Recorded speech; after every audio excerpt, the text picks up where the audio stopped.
আল্লাহ তাআলা কিয়ামতের কঠিন ময়দানে যেদিন স্বামী স্ত্রীকে চিনবে না, স্ত্রী স্বামীকে দেখে পালিয়ে যাবে, বন্ধু বন্ধুরে চিনবে না, পীর সাহেব মুরিদরে চিনবে না, মুরিদ পীর সাহেবরে চিনবে না, দলের কর্মী তার নেতারে চিনবে না, নেতা তার কর্মীরে চিনবে না, বন্ধু বন্ধুরে দেখে পালাবে। এই কঠিন মুহূর্তে সূর্যটা মাথার কাছে চলে আসবে, জমিনটা তামার জমিন হবে, আজকের জমিনের মতো নয়।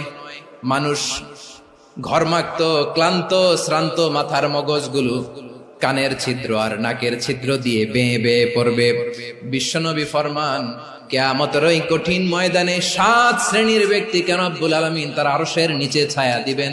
তার মধ্যে প্রথম শ্রেণীর ব্যক্তি হলো ইমামুন আদিল, যে ইনসাফের সাথে বিচার করে, যে জাস্টিস সমাজে সার্ভ করে, যে সুশাসন নিশ্চিত করে, ওই ইমামুন আদিল। আদিল শব্দটা বুঝছেন না? ইন্নাল্লাহা ইয়া'মুরু বিল আদল, পাইছেন? আদিল।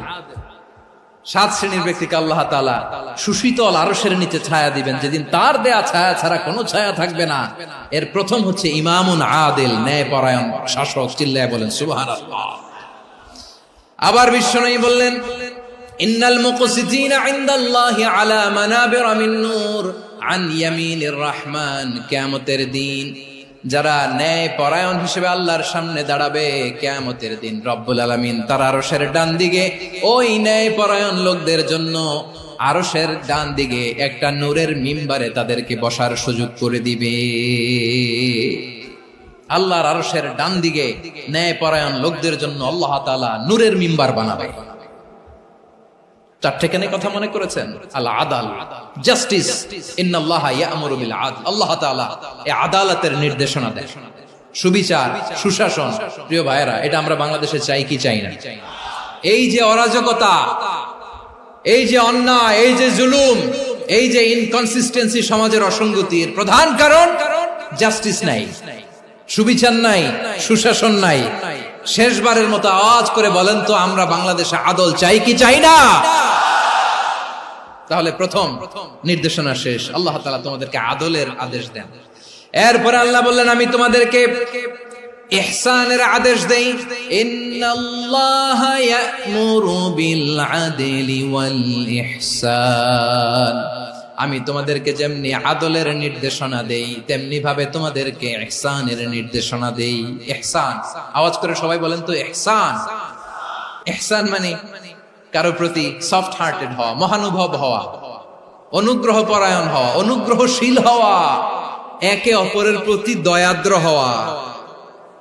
একে অপরের প্রতি দয়াদ্র, অনুগ্রহশীল হওয়া ছাড়া মানবিক সমাজ কশিনকালেও গঠন করা সম্ভব না। প্রিয় ভাইয়েরা, সুন্দর আচরণ দিয়ে, ইহসান দিয়ে যা জয় করা যায়, নরম আচরণ দিয়ে যেটা অর্জন করা যায়, কঠোরতা দিয়ে সেটা পারা যায় না। বিষ্ণু ঈসা ইসলাম ইহসান দিয়ে, কোমল আচরণ দিয়ে, তার অনুগ্রহ দিয়ে তিনি অনেক কাফিরের হৃদয়কে জয় করে ফেলেছেন। সাইয়েদনা সুমামা ইবনে উসাল রাদিয়াল্লাহু তাআলা আনহুর কথা মনে পড়ে যায়। তিনি ছিলেন ইয়ামামার বাদশা। মদিনাতে বিশ্বনবীকে হত্যা করার নিয়তে এসেছিলেন, গোপনে গোপনে বিশ্বনবীকে হত্যা করে আবার ইয়ামামাতে তিনি ফিরে যাবেন। কিন্তু কি অবাক করা কাণ্ড, হত্যা করতে পারে নাই, সাহাবাদের হাতে তিনি ধরা পড়ে গেলেন। সাইয়েদনা সুমামা ইবনে উসাল রাদিয়াল্লাহু তাআলা আনহু হত্যার নিয়তে আসলেন, কিন্তু হত্যা করতে পারলেন না। সাহাবারা ওনাকে ধরে